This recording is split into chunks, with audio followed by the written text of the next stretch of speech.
전 세계에서 현재 추세로 출산율이 유지가 되면 1번으로 소멸할 나라가 대한민국입니다. 거기서 더 중요한 것은 뭐냐면 노인분들 중에 40% 이상이 이제 빈곤한 상태다라는 말씀이고요. 보도된 통계로는 OECD 기준으로요, 대한민국이 압도적으로 1위입니다. 그래서 이제 IMF하고 OECD에서 자꾸 경고를 하는 거예요. 이미 위험한 상태에 있는 건 맞습니다. 특히 부동산 정치는 정말 후진국형이다. 주택을 사두면 집값이 오르는구나. 모두가 부동산은 안전하다고 느끼는 대중심리가 형성되어 있습니다. 10년, 15년 안에 저는 변곡점이 올 것 같아요. 그러면 이제 노후 준비를 하실 때 부동산에 몰빵하는 자산 관리보다는요.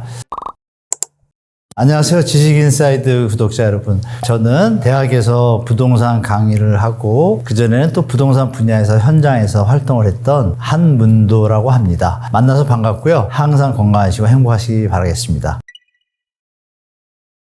전 세계 어느 나라든지 국가 경제가 발전하게 되면 부동산의 가치가 상승하게 됩니다. 전에는 주택이 투자 상품으로서의 역할을 많이 안 했습니다. 주택 분야에 대한 부분은 1990년대부터 가격이 또 더 오르게 됩니다. 그러면 이제 일반 급여 생활자 입장에서 급여가 올라서 저축을 해서 예금이 느는 속도보다 부동산이 오르는 속도를 보아왔단 말이에요. 60년대, 70년대, 80년대 급속하게 토지 가격이 올랐거든요. 그러면 이제 주택 가격도 같이 따라 오르잖아요. 그리고 결정적인 게 대한민국이 임대차 제도가 전 세계에서 약간 후진적입니다. 선진국들 대부분이 임차 한 집에 있는 머무는 기간이 평균 한 8년에서 10년 나와요. 근데 대한민국 아시는 바와 같이 2년이었잖아요. 최근에 2+2에서 4년으로 그나마 됐지만 이사에 대한 이동, 그리고 우리가 교육이 3년제잖아요. 그러다 보니까 집에 대한 소유가 투자 플러스 교육 플러스 이런 요인들이 더 가세한 거예요. 주택 소유에 대한 욕구가 제도의 미비점으로 인해 가지고 더 높아지다 보니까 그런 와중에 주택가격이 또 올라왔잖아요. 물론 거품도 좀 껴있지만 기성세대 분들 입장에서는 주택을 사두면 집값이 오르는구나. 그 주택으로 자식도 교육시키고 이런 분들을 옆에서 보다 보니 점점점 그게 이제 확산이 된 거죠. 그래서 이제 주택시장이 정상적이지 못하게 과열되다 보니까 우리 노인분들도 여력이 있거나 이런 분들은 대출해서라도 집을 사라는 말이 정설처럼 들리게 잡혀졌잖아요. 그러다 보니까 이제 우리나라가 전 세계에서 자산 비중이 부동산이 상당히 많습니다. 조금 특이한 환경이죠. 지금 대한민국의 빈곤율이 이렇게 높아진 이유에는 금융의 역사가 짧죠. 미국이나 선진국들은 다 100년이 넘었습니다. 금융의 역사가. 우리 이제 5, 60년 넘어가고 있거든요. 그러다 보니까 채권이나 주식 이런 부분에 대한 이해도가 조금 왜곡되어 있습니다. 마치 전문가들만 투자하는 형태로 우리가 알고 있잖아요. 그런데 이제 해외는 그렇지가 않거든요. 어릴 때부터 채권, 주식, 펀드에 대한 개념을 또 교육도 합니다. 그러면은 우리 자본주의라는 속성 자체가 점점 커지는 이런 얘기 있잖아요. 경제성장률이 한 2에서 3%가 제일 안정적이고 발전하기 좋다라고 하잖아요. 그럼 2에서 3% 올라간다는 얘기고 몇십 년 지나면 2배가 되고 막 자산 가치가 되지 않습니까? 채권과 주식도 그걸 따라가거든요. 근데 우리는 그런 부분이 교육 과정이나 현업에서도 부족하다 보니까 현재 노인분들, 저희 또래 좀 이런 분들은 그런 교육이 잘 안 되어 있습니다. 그러다 보니까 부동산에 이제 더 그동안은 증명이 되었잖아요. 부동산이 올라왔기 때문에 물론 최근에 지금 폭락을 하고 다시 회복을 하지만 그동안은 올라왔던 걸 봤기 때문에 모두가 이제 부동산은 불패는 아니지만 어느 정도 안전하다고 느끼는 대중심리가 형성되어 있습니다. 그런 부분들 때문에 이제 부동산에 더 우리가 올인하는 결과가 되지 않았나 보고 있습니다.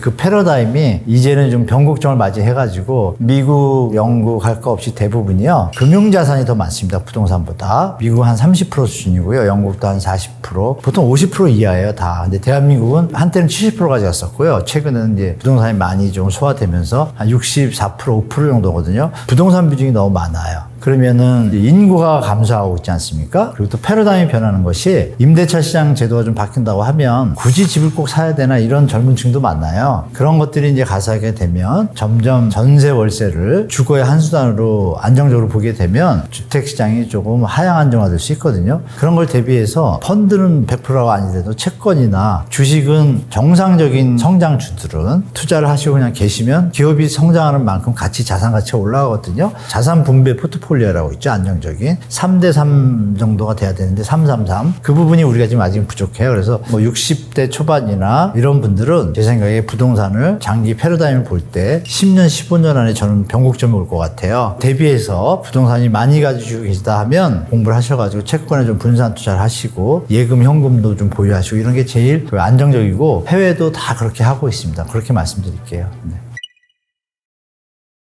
한국의 지금 현재 노인 빈곤율 기사에 대해서 많이 보셨을 거예요. 현재 보도된 통계로는 OECD 기준으로요 40.4%입니다. 좀 많이 높죠. 노인분들 중에 40% 이상이 이제 빈곤한 상태다라는 말씀이고요. 거기서 더 중요한 것은 뭐냐면 1인 가구인 노인 가구들이 좀 많아지고 있거든요. 근데 그분들의 빈곤율은 더 높습니다. 72%까지 해당합니다. 그래서 사실 노인 빈곤 문제가 우리나라 국가 경제 차후에 소비 여력이 떨어지는 데 한 요소가 되기 때문에 좀 심각한 문제로 다가오고 있습니다. 일단은 노인분들이 소비 여력이 떨어진다는 얘기잖아요. 우리가 고령화 사회로 지금 가고 있습니다. 아시는 바와 같이 베이비 부머 세대가 상당한 인구 비중을 차지해요. 점점 소비 여력이 떨어진다는 얘기는 우리나라 내수 시장이 감소한다는 얘기죠. 그러니까 개인 노인분들의 문제로 끝나는 것이 아니고 기업 활동이 위축되겠죠. 그러다 보면 고용이 또 감소하겠죠. 그러면 이제 이것이 금융에도 또 연관이 되게 이렇게 이어지면서 국가 경제에 부정적인 영향이 많습니다. 그래서 해외에서도 노인 빈곤에 대한 부분을 강력하게 대책을 세웁니다. 그러니까 연금 정책 외에도 충분히 여러 가지 다른 상품을 통해 가지고 젊은 시절부터 채권이나 펀드를 가입하게 하고 노인이 됐을 때 연금 외에 장기적으로 안정적인 수익을 갈 수 있도록 리딩을 많이 합니다. 근데 대한민국은 이제 짧은 시간에 압축적인 성장을 하다 보니까 결정적으로 저희 부모님 세대는 자식이 잘 되면 하고 올인을 했던 세대예요. 그러다 보니까 시대가 바뀌었잖아요. 올인은 했는데 그 중간 세대인 저희 또래라고 할게요. 자식한테도 올인해야 되고 부모님한테도 올인해야 되는 양쪽의 샌드위치 세대라고 하고 그 밑으로 가면 이제 조금 패러다임이 바뀌잖아요. 현재 우리의 노인분들 중에 자산이 구축된 분들은 큰 문제가 없는데 올인을 하셨는데 이제 자식분들이 충분한 여력이 안 될 경우에는 부모님들을 케어할 능력이 안 되게 되잖아요. 그 부분이 이제 방치되는 분위기로 가다 보니까 고독사도 자꾸 나오고 안 좋은 일이 생겼을 때 포기하는 분들도 있고 상속 포기도 하고 막 여러 가지 문제들이 곳곳에서 이제 발생하고 있습니다. 그래서 제가 볼 때는 이런 문제들을 방치하면 국가의 장기적인 어떤 경제 발전은 도움이 안 되는 건 확실합니다. 집값이 떨어지면 문제가 있을 것처럼 얘기할 수 있는 사람들은 누굴까요? 떨어지면 피해를 보거나 손해를 보는 사람들이겠죠. 그럼 누굴까요, 여러분? 갭투기 한 사람이나 다주택자나 다 있는 분들인 거예요. 그렇죠? 없는 분들은 집값이 떨어지는 게 좋지 않습니까? 떨어지면 나라가 망한다고 하는데 그 비율을 제가 계산해 볼게요. 제 얘기니까 참고만 하시면 되는데요. 대한민국에 지금 한 2,150만 정도 가구가 있습니다. 그 가구 중에 집을 많이 갖고 있거나 하나를 더 갖고 있는 사람들 숫자가 한 270만 정도 됩니다. 그러면 2,150만 가구에서 270만이면 한 6% 조금 7% 이렇게 되겠죠? 그러면 나머지 93%는 뭐죠? 1주택자나 무주택자예요. 그럼 1주택자 입장에서 집값이 오르면 특별히 좋은 게 있나요? 세금은 늘겠죠, 여러분? 근데 만약에 자식이 둘이 있다 그러면 어떻게 되죠? 내 집값이 올라서 팔아서 자식들 집 사주려면 돈이 더 들어가죠? 그래서 1주택자분들, 유주택자죠. 유주택자분들도 집값 오르는 거 그렇게 원하지 않아요. 떨어지는 것도 원하지 않지만 지금 너무 올랐잖아요. 너무 오르면 뭐가 늘어나요? 세금이 늘어나잖아요. 그러니까 정부에서 막 세금 뭐 어쩌고 깎아주고 막 얘기 나오는 게 그런 거예요. 근데 집값을 많이 올리면은 정부는 세금을 많이 받을 수가 있잖아요. 그걸 조정을 해요. 그러니까 집값이 떨어지는 것도 정부 입장에서는 뒤에서는 세금 계산을 할까요, 안 할까요, 여러분?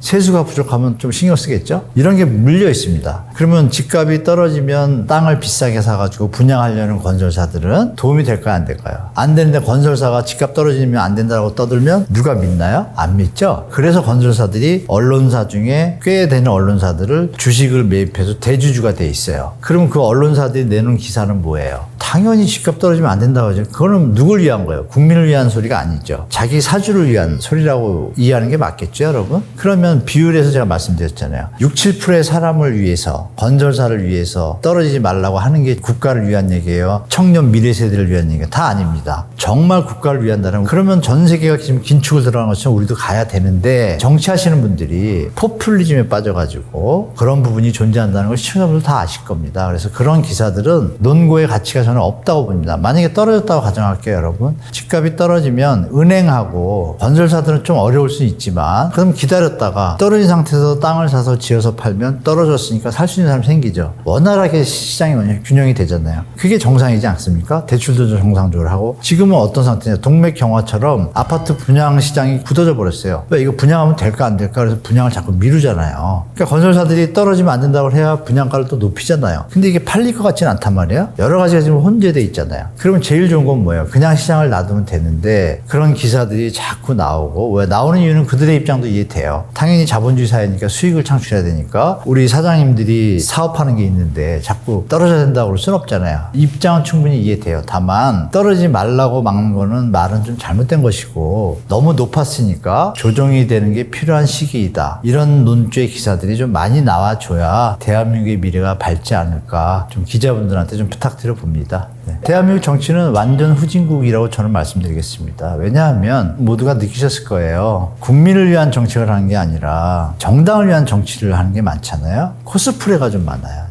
많이 느끼실 거예요. 일단 서울에 지금 집중되어 있잖아요. 전 세계가요, 신도시를 만들 때 도심에 있던 대학이나 주요 일자리가 있는 업체들을 분산을 합니다. 근데 우리는 그걸 못하고 있어요. 왜 못할까요? 정치하는 사람들이 이미 기득권이 돼서 국민을 빙자해서 자기 재산 늘리기에 혈안된 정치인들이 저는 많다고 봐요. 그거를 내자로 하면 탐관오리형 정치인들이 저는 지금 우리나라에 너무 많은 것 같아요. 그러지 않고서야 부동산에 사기가 일어나고, 그러니까 이런 부분들이 말씀드린 대로 정치는 후진국이다. 특히 부동산 정치는 정말 후진국형이다. 정부가 공권력, 용적률이라는 공익성 있는 부분을 독점하고서 그걸 정치하는 사람들이 카르텔을 맺어가지고 이용하고 이득을 취하려는 세력이 너무 많아요. 그 부분이 투명화돼야겠죠? 되기 위해서는 우리 젊은 세대 분들이 점점 소리를 내셔야 됩니다. 소리를 내시면 여론이 제일 무서운 거거든요. 국민이. 그러려냐고 지나가면 계속 행위가 벌어지니까 다 같이 힘을 모아서 소리를 내는 시간이 많아지면 분명히 좋은 세상으로 바뀔 거라고 좀 말씀드리겠습니다.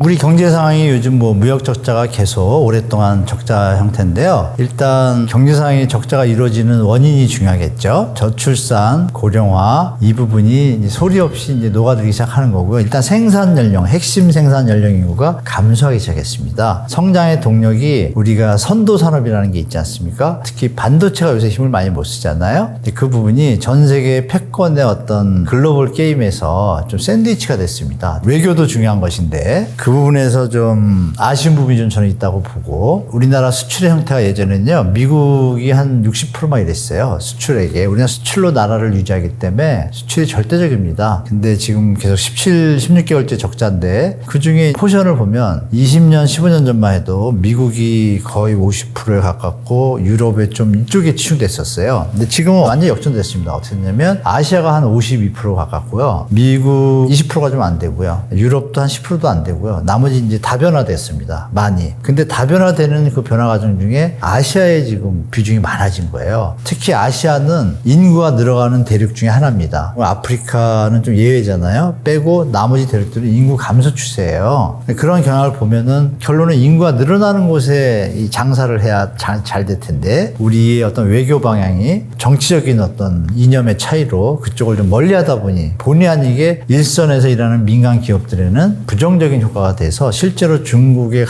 수출량이 많이 감소를 했고 다른 데도 마찬가지입니다. 그래서 그 현상이 그러면 나아져야 되는데, 그게 정치가 중요한 거예요. 정치가 잘 풀어져서, 정치는 정치대로 가고 경제와 좀 분리해서 했으면 조금 살아날 수 있다고 보기 때문에 좀 기대는 해보고요. 저는 그렇게 봅니다. 지금이 우리가 성장에 어떤 샴페인을 너무 빨리 터뜨려가지고 약간의 과부하가 걸린 상태. 그렇다면 우리가 배탈이 나면 조금 쉬었다가 다시 또 움직여야지 움직이잖아요. 딱 그런 상태입니다. 그 얘기 뭐냐면 자산 가치의 조정. 그러면 금리가 정상적으로 올라갈 수밖에 없고 부채는 좀 없어지고 정상적인 시야로 오면 환율이 올라가잖아요. 금리가 올라가니까. 그러면 수입 단가가 낮아지면 수출 경쟁이 높아지잖아요. 높아지면 돈 벌어드는 게 많잖아요. 부가 늘어나면 부동산을 살 능력이 되잖아요. 이게 선순환인데 지금 그 반대 모양으로 가는 것 같다라는 생각을 저는 약간 하고 있어서, 그 부분이 이제 저보다 똑똑하신 분들이 정부에 많이 계시니까 잘 좀 정리하고 금리와 환율과 물가 수출의 관계를 리딩하셔서 국민들이 좀 편안한, 중요한 것은 환율 관리를 잘해야 되겠다라는 거 꼭 말씀드리겠습니다. 특히 정부에서요. 네.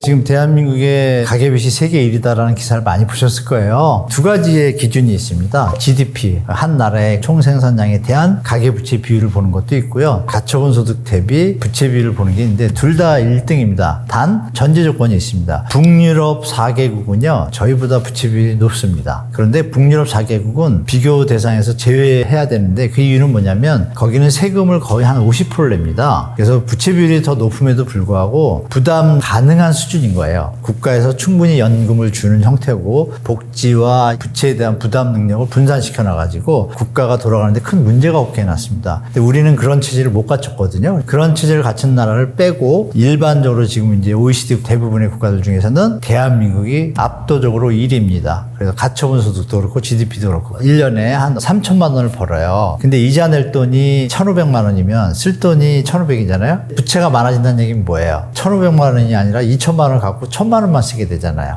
그 얘기는 뭐냐면 내가 쓰는 능력이 저하되는 거죠. 부채가 늘어난다는 거. 국가를 볼 때는 어떤 거야? 소비를 하는 내수 소비가 준다는 얘기거든요. 국가 경제에 아주 안 좋은 영향이 천천히 스며듭니다. 아주. 이것을 방치하게 되면 시간이 가면 갈수록 국가 경제는 경제 펀더멘탈이 상당히 약해지겠죠. 그런 부분 때문에 가계부채 문제는 전 세계가 통상적으로 보통 한 80% 선에서 유지라면 위기가 일어날 가능성이 50 수준인데 100%가 넘어가면 70%로 높아져요. 모든 논문과 최근에 한국은행 보고서에서도 정리가 되어 있습니다. 근데 대한민국이 그게 106%까지 갔다가 금리가 오르다 보니까 빚을 좀 갚았잖아요. 그래서 요새 좀 한 100인가 103까지 좀 내려왔거든요. 그래도 여전히 제일 높은 거예요. 이미 위험한 상태에 있는 건 맞습니다. 그리고 이런 거와 비슷한 게 피케티 인덱스가 1 있고 2가 있어요. 그 중에 2를 적용해 보면은 그 비율이 7 정도가 되면 거의 그 나라들이 다 버블이 터진 거예요. 일본이 6.98일 때 터졌고 미국은 7도 안 되는 5 정도에서 터졌고요. 이탈리아도 7에서 터졌고 스페인도 7.5인가 터졌고 공통적이에요. 그러면 우리나라는 수치가 어떻냐? 좀 넘었습니다. 그렇게 말씀드릴게요. 그래서 이제 IMF하고 OECD에서 자꾸 경고를 하는 거예요. 대한민국 부채가 너무 많다. 줄여라. 이 얘기가 부채를 줄이게 되면 어떤 일이 벌어지냐면 여러분 자산 가격이 약간 조정을 받게 돼요. 조정을 받게 되면 우리가 집을 살 때 대출을 1억을 받을 걸 5천만 받아도 되잖아요. 그 5천을 덜 받는다는 얘기는 뭐예요? 그 5천만 원을 쓸 수가 있잖아요. 딴데 그럼 그게 내수의 소비가 되면 고용이 늘어나고 경제가 이게 선순환이거든요. 그래서 이런 현황에 우리나라가 와 있기 때문에 제가 볼 때 대한민국의 가계부채는 조금 참고 긴축을 들어가야 된다. 그래서 하느니 금리를 올려야 되는데 못 올리는 이유는요. 조금만 올려도 지금 충격을 받을 정도로 약한 거예요. 뭐 누구나 다 아시겠지만 그런 분명히 문제가 조금 있다는 얘기잖아요. 그래서 이 부분을 우리가 직시하시고 너무 여기서 더 대출로 집값이 오르거나 뭐 이러기는 쉽지 않겠다라는 예측을 우리가 할 수 있지 않겠어요? 그래서 여러분께서는 절대 예전처럼 저금리 상태가 오기 쉽지는 않을 것 같고 물론 또 코로나가 오면 또 풀겠지만 지금 그런 시기가 쉽게 올 것 같지는 않고요. 전 세계가 대출을 줄이고 있어요. 그런 부분을 보시면 집값 상승은 이런 패턴은 이제 나타나지 않을 거다라고 보시고 시장에 대처하시는 게 좋을 것 같습니다.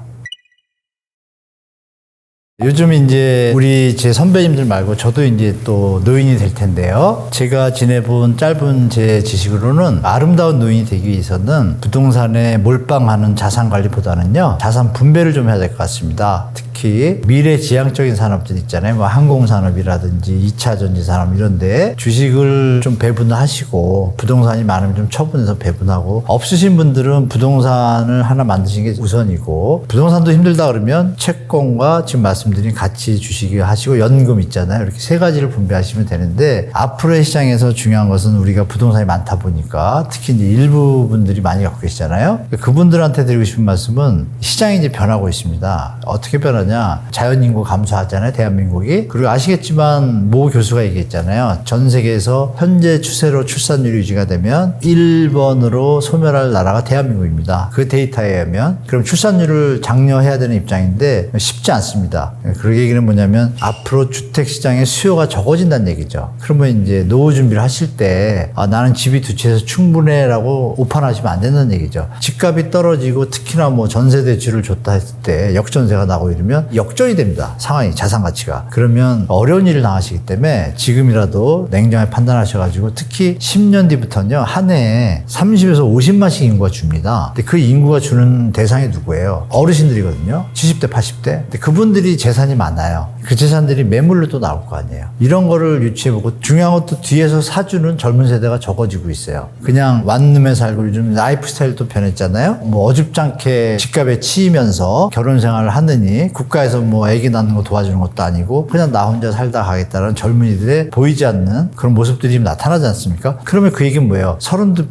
25평 집을 살 수요가 예전보다 준다는 얘기잖아요. 이게 두 개가 합쳐지는 부분이 있겠죠. 그때 가면은 좀 충격을 받겠죠. 그래서 제가 볼 때 경제 패러다임 변화, 저성장 국면, 인구의 변화, 경제 시스템 구조의 변화 뭐 이런 것들을 감안해 보신다면 이제는 연금 외에도 부동산은 필히 분배하고 하는 어떤 자산 관리가 필요한 시기다. 그래서 굳이 또 역으로 말씀드리면 무주택자인 경우에 무리해서 높은 집값일 때 사는 것도 실수할 수도 있는 여지가 있는 거죠, 여러분. 그래서 그런 기간에 대한 부분을 잘 판단해 보시고 대처하시는 게 제일 합리적일 것 같습니다.